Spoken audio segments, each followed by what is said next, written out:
Claro, en estos tiempos en los que me estás escuchando y yo estoy indagando, siempre te digo que tengo más dudas que certezas. Y me gusta de alguna manera sembrar la duda.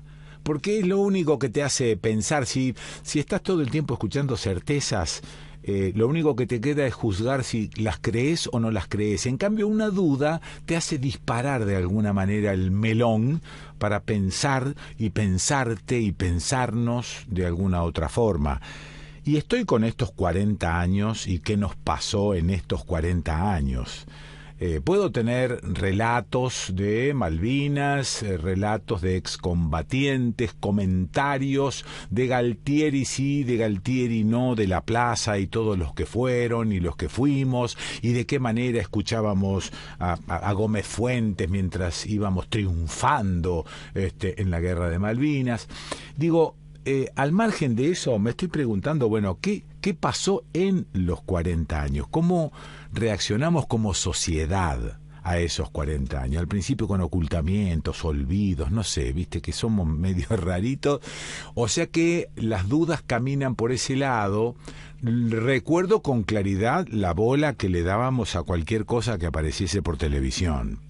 Ahora, ¿qué pasó con el cine, por ejemplo, ¿no? Y no solo el cine de ficción, sino el cine documental. ¿Qué pasó en estos 40 años? Y si hablo de cine, decime a quién le voy a preguntar. A la tía María. María Iribarren, ¿estás por ahí? Buen día. Ay, buen día. Día. Buen día, tía. ¿Cómo estás? ¿Te pareció bien esta introducción o querés que arranque de nuevo?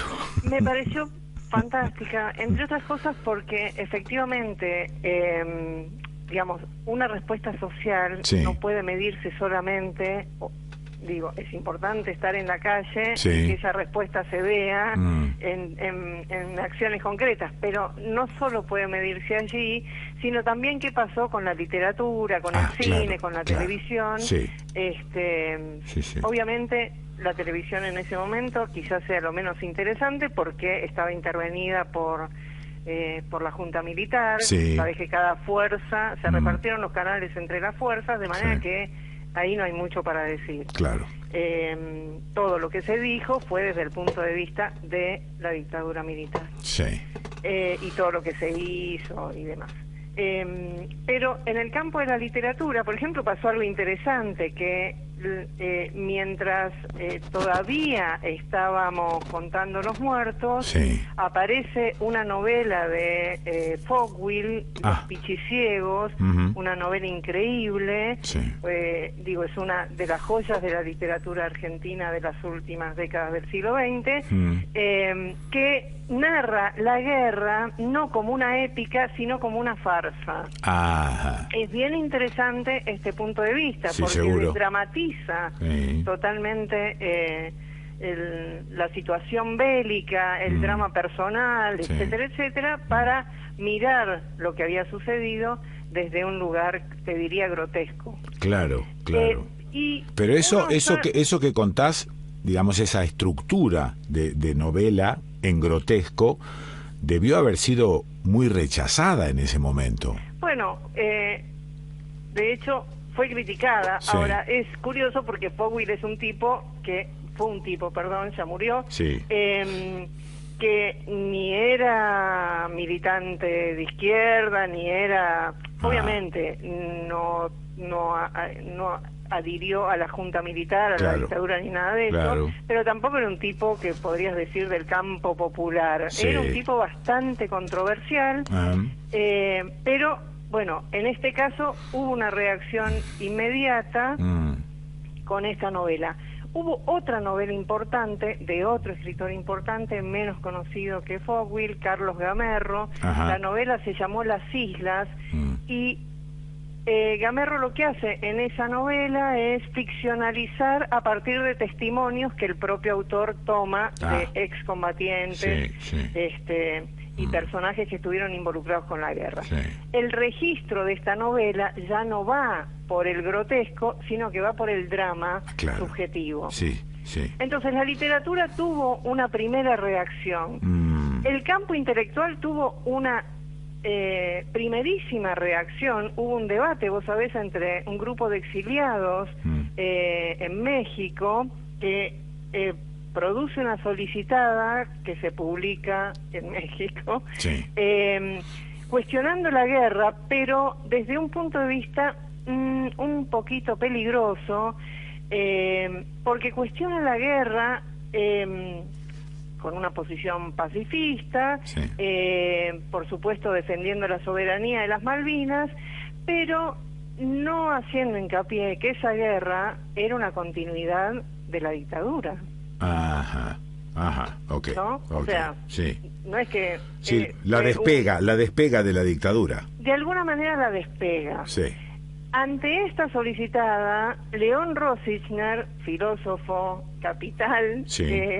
para la filosofía argentina, Claro. que murió hace unos años, reacciona y escribe un libro que se llama Malvinas, de la guerra sucia a la guerra limpia, y le contesta al grupo de exiliados argentinos en México. Sí. Este libro es un libro importantísimo para los que quieran revisar esa parte de la historia. Es un libro que se lee en una tarde, Sí. que contiene la solicitada original y contiene algunos otros documentos de época que son bien interesantes. ¿Y cuál es la posición de León, en definitiva? León lo que plantea es claramente, no se puede apoyar una guerra producida por una dictadura militar. Eso es. De ninguna manera. Claro, como que no fue una guerra de la República Argentina, sino que fue una guerra de la dictadura. Absolutamente. Y por otra parte, con una particularidad, que tanto para Thatcher como para Galtieri, lo que se jugaba ahí era, en el caso de Thatcher, el proyecto neoliberal. Claro. Así claro, directamente. Un proyecto que por otra parte fue global, no involucraba solo al Reino Unido. Claro.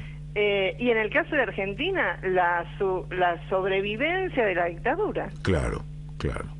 Bueno, de hecho, la derrota determina también la derrota de la dictadura. Bueno, es que ya no había más nada para hacer. Exacto. Quiero decir, ya no había por dónde torturar. Sí, claro. Che, y en el cine, y en los documentales, ¿qué aparece? Bueno, en el cine es bien interesante lo que sucede. Sí. Hicimos con la producción del programa una nómina de películas que va a estar en la página del Desconcierto. Ajá. Quizás ya esté por estos días.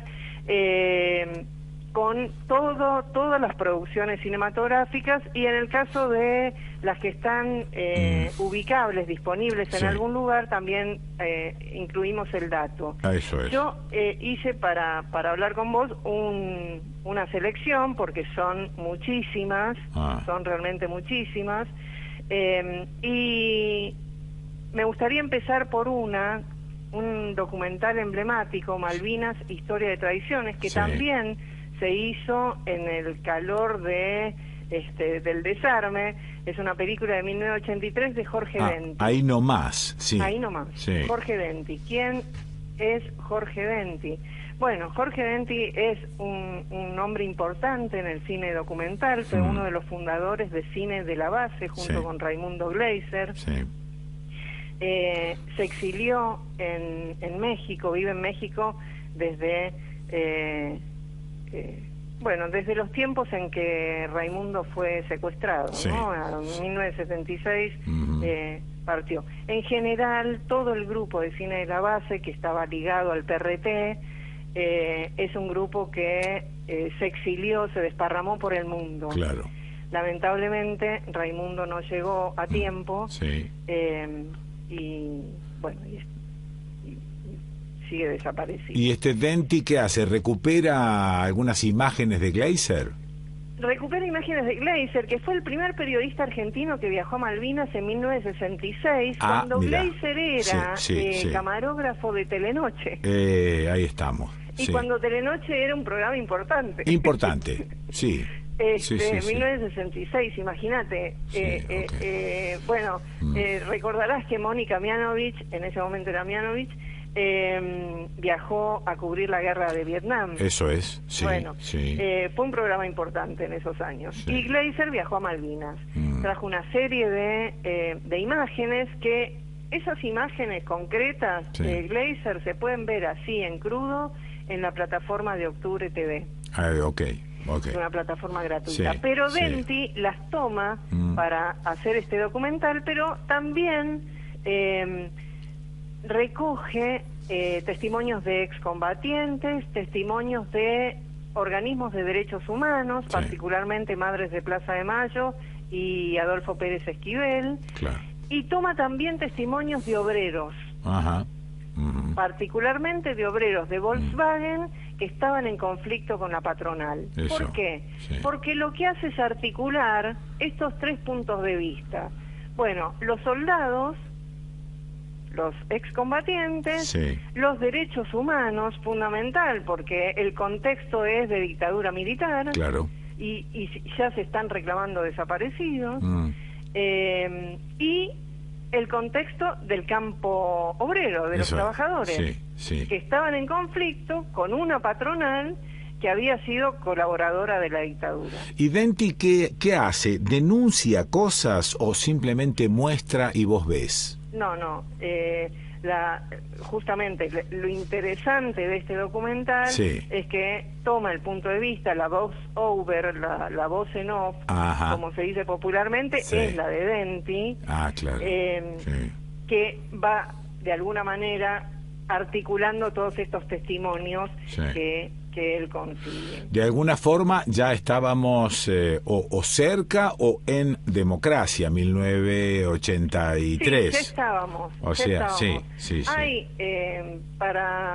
si hay oyentes que les interesa indagar un poco en el cine, inmediatamente después de la dictadura, hay muchos libros producidos sobre el cine post-dictadura o sobre el cine de la democracia. Bueno, tía, arrancá con otros títulos porque se me va la vida. Bueno, está disponible esta película Malvinas, Historia de Tradiciones de Jorge Denti, está disponible en YouTube. Si la buscan ahí la encuentran inmediatamente.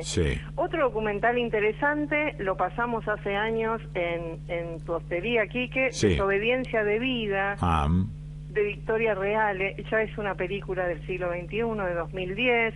Es la hija del médico. Exactamente. La directora es hija de un ex médico de las Fuerzas Armadas, un mayor médico, que y a través de su padre se entera de que hubo un prisionero inglés que fue torturado por los milicos argentinos.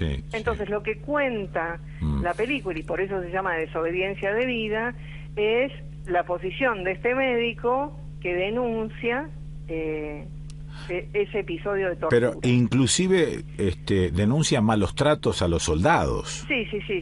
Después es bien interesante el creyendo que tiene ese documental, porque, bueno, es una hija que está entrevistando a su padre.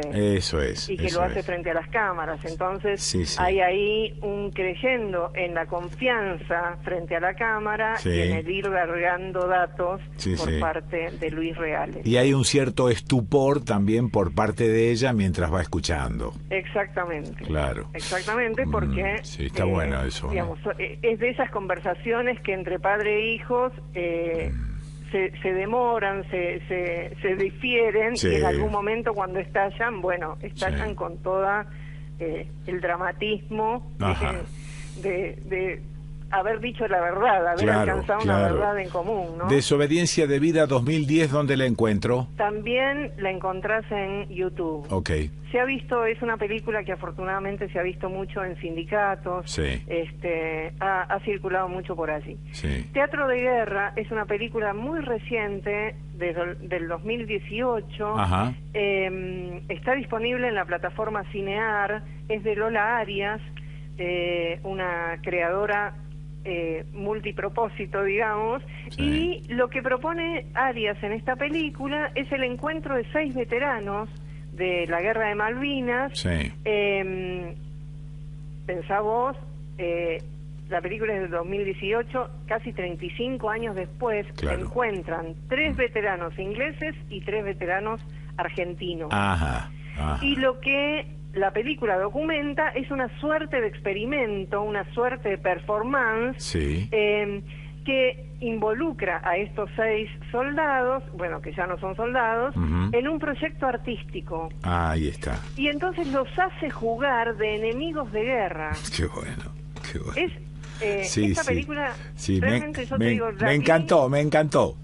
Sí, es un riesgo, es de un riesgo artístico, ideológico, tremendo, tremendo, y al mismo tiempo de un riesgo humano, porque imagínate que hubo mucho trabajo para que esto llegara a filmarse. De hecho, hubo primero una obra de teatro, y después, bueno, se logró la empatía necesaria, se logró transponer los miedos que todos tenían en todo este proyecto, y se filmó. Qué laburo lindo. Un laburo estupendo, estupendo. Yo recomiendo mucho esta película porque también lo que me parece que hay que poner el punto en que es un producto artístico. Es una película documental. Es cine, es cine. Claro, es cine. Es cine, claro.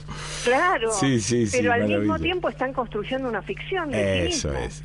Teatro de guerra, ¿y dónde la encuentro? En la plataforma Cinear. También. Es la plataforma pública del Inca. ¿Te queda alguna? Del Instituto de Cine. ¿Te queda alguna? En términos documentales me queda una que no puedo dejar de nombrar, que es una de las últimas del 2021. Nosotras también estuvimos. Una película de Federico Strifeso, también está disponible en Cinear. ¿Y qué cuenta esta película? Bueno, el título ya un poco te lo dice. Hubo, soldados argentinos, se contaron 649 que murieron y más de 1000 que resultaron heridos. Pero hubo 14 enfermeras de la Fuerza Aérea que participaron de la guerra. Después de 37 años, justamente, 3 de ellas, Alicia Reynoso, Estela Morales y Ana Masito, que son las que dan testimonio, rompen el silencio de todos esos años para contar sus historias y vuelven a las islas. Bueno, esta película tiene un valor histórico en el contexto de la ola verde y el avance de la agenda feminista entre nosotros, ¿no? Entonces, bueno, es rescatar también el rol de la mujer, que por supuesto no había mujeres en las Fuerzas Armadas en ese momento, pero hubo enfermeras. Bueno, eso se titula Nosotras también estuvimos. Exactamente. Es del año 2021, en plena pandemia, y se encuentra en la plataforma Cinear. Eso es lo que hace a documentales. Haceme títulos de ficción, por ejemplo. Bueno, de ficción te nombraría 3, digamos. El primero importante, que fue Los chicos de la guerra, de Bebe Camín, una película también muy cercana, del año 84. Ahí nomás. Que desde el punto de vista cinematográfico yo te diría, bueno, es un cine que a mí particularmente no me interesa, es un cine que mira para atrás, no para adelante, pero tiene la virtud de ser la primera ficción que se anima a pensar la guerra desde el punto de vista de los chicos. Ahí está. ¿No? Entonces los protagonistas son actores muy jovencitos. También actúa, bueno, Alterio, Solá, Ulises Dumont, hay una serie de actores que son los padres de los chicos. Pero bueno, tiene esa virtud de haber pensado una ficción desde pibes que eran estudiantes secundarios y que en algún momento son convocados. Dame títulos porque ya se me termina el tiempo. Bueno, y te doy la última, un corto que es un corto que yo quiero mucho, es de Bruno Staniaro, su primer corto, conocido, su primer corto fuera de la escuela de cine, que se llama Warisobe, Los Olvidados. Ese título, dame 2 minutitos para que te cuente algo más. Dale. War is over es war is over. Ajá. ¿No? Sí. La guerra terminó. Eso es. Bueno, pero está puesto todo junto. Como, sí, sí, como suena, War is over. Suena. Y Los Olvidados sí. es un homenaje a una película de Buñuel, muy cara a Bruno Estañaro. Ajá. Porque efectivamente lo que cuenta el cortito, en escasos 9 minutos, es la historia de un grupo de soldados que quedó boyando. Y que no se entera del fin de la guerra. Exactamente. Ahí está, ahí está. Es sí. un corto que además utiliza el humor claro, para hablar de la guerra. Claro, sí. Lo cual también fue una osadía. Bruno Estañaro no lo conocía nadie. Lo conocimos a partir de esta película. Del 90 y... 95. Ah, del 95, sí. Bueno, okay. en Cinear van a encontrar esta película también, y van a encontrar muchas relacionadas con la guerra de Malvinas. Okay. Si ponen en el buscador Malvinas, ahí aparecen un montón. Debe haber unas 10, 15 películas entre ficción y documentales. Hay material para consultar, para mirar. Inclusive interesante la de Bruno Estañaro. Es cortita, sí, tiene 9, 10 minutos. 9 minutitos. Sí, maravilla. Bueno, 9 minutitos. Bueno, porque encarar con humor esta cuestión también resulta complicado, como vos decís, riesgoso. Sí. Bueno, sí. Es que valoro y invito a que se valore la dimensión artística, claro, digamos, lo que puede comunicar, lo que se puede comunicar desde la dimensión artística. Está bien. Y esa dimensión es una dimensión de riesgo, sin duda, tanto para el que hace una película como para el que la mira. Y en esto, ¿sabes qué? Voy a cerrar con una frase de Frantz Fanon que aparece muy destacada en La Hora de los Hornos de Solanas. Fanon dice: todo espectador es un cobarde o un traidor. Lindo. Bueno, tía, te mando beso grande. Gracias por este ratito y por el daterío. Bueno, un abrazo. Beso. Beso. ¿Lo escuchaste? A la tía María Iribarren. ¿Dónde?